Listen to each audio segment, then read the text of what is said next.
Queridos, graça e paz, tudo bem? O texto que nós vamos compartilhar hoje está lá em João, no capítulo 18, o versículo 11, que diz assim: Então Jesus ordenou a Pedro: Embainhe a tua espada.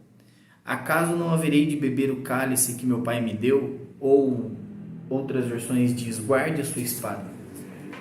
Sabe, queridos, o que está acontecendo aqui? Jesus está indo para o ápice do cumprimento do seu propósito, que é o que? Se entregar a Deus por todos os pecadores, por toda a humanidade. E aqui nós vemos Pedro ali no Getsemane, quando Jesus está sendo levado. Pedro tira a espada, vai lá e corta a orelha do soldado. E Jesus vira e fala assim: Pedro, coloque a sua espada no lugar, guarde aí a sua espada. Sabe, queridos, esse texto nos faz pensar sobre, muitas vezes, nós somos assim, não é? Quando nós vemos alguém criticando a igreja, criticando Deus, criticando a obra do Espírito Santo, aí nós já queremos tirar a nossa espada e falar: quer saber? Então eu vou acabar com essa situação. E sabe, querido, Deus não batalha desse jeito, né?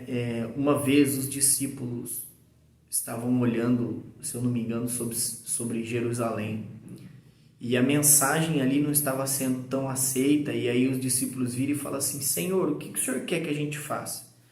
Quer que a gente ore assim como Elias e fogo caia do céu? E Jesus vira e fala assim: viu, vocês não sabem de que espírito vocês são.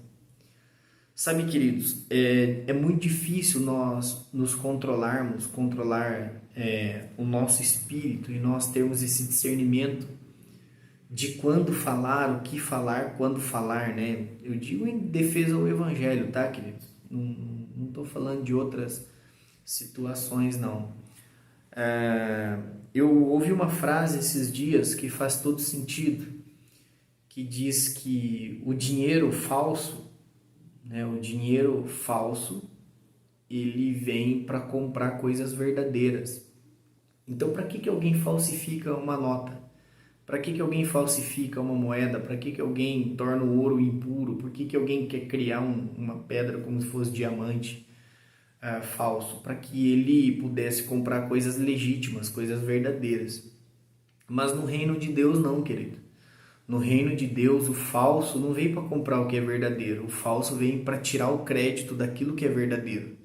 Por isso que o diabo, ele vem para criar sempre, para fazer situações, criar não, que ele não tem poder criativo, mas o diabo vem fazer situações que o quê? Para que quando se manifestar aquilo que é verdadeiro, entre em descrédito. Por quê? Porque nós já vimos tanto acontecer.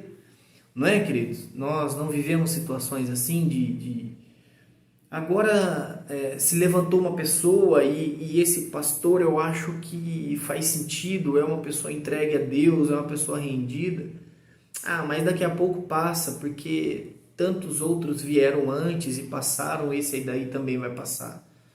Né? Tantos ministros de louvor, ministros de adoração que rasgam o céu sobre a nossa vida. E aí entra em descrédito. Por quê? Porque tantos aqueles já passaram e já passou esse mover. Sabe, queridos, o reino de Deus, ele é de verdade. Não deixe que o inimigo venha nos ludibriar com aquilo que é falso, aquilo que é adulterado, aquilo que é mentiroso.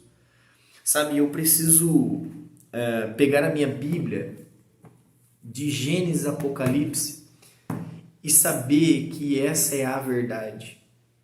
Eu não posso deixar com que o diabo penetre no meu coração, penetre na minha mente e questione coisas legítimas em Deus. E por quê? Essa é uma pauta que eu vou fazer um estudo, tá bom? Vou fazer um estudo bem conciso sobre isso.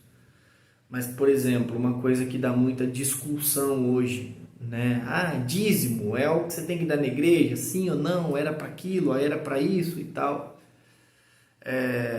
Sabe, queridos, por que nós temos tanta crítica ao dízimo? porque nós já tivemos tantos pastores usando o que era uma verdade, fazendo aquilo que é errado.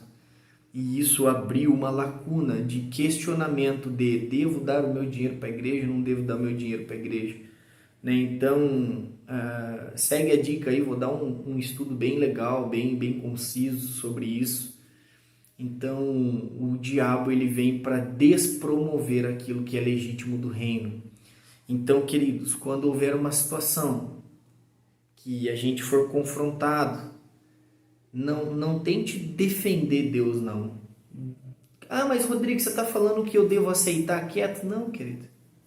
Contra aquilo que é falso, você só precisa mostrar o verdadeiro. Como que você sabe que uma nota hoje é falsa? Né? Começamos a imprimir há 2 anos atrás, não sei, uma nota de R$200.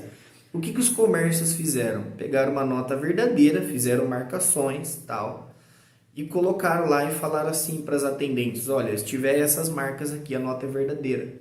Então, como você combate o falso? Vivendo o verdadeiro, querido. Como que eu vou combater o falso evangelho? Vivendo o verdadeiro. O meu sim é sim, o meu não é não. A minha palavra é verdade, as pessoas precisam confiar naquilo que eu falo.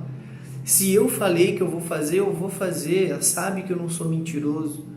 Sabe que eu sou marido de uma só mulher. Sabe que eu estou nesse caminho de ser um excelente pai.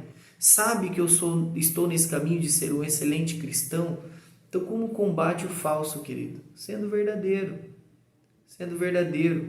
Não tendo falsidade em nós. Né? Salmo 24 diz assim, quem subirá ao monte do Senhor? E aí ele vem depois e fala assim, e quem permanecerá? São 2 coisas diferentes, queridos. Eu posso subir no Monte Santo do Senhor, mas subir e permanecer é coisas bem diferentes. E ele fala assim, ó, aqueles que são limpos de mão e puros de coração. Sabe, queridos, que Deus nos ajude a viver um evangelho de verdade. Que Deus nos ajude a viver um evangelho verdadeiro. Que Deus te abençoe, que Deus me abençoe para a glória de Deus.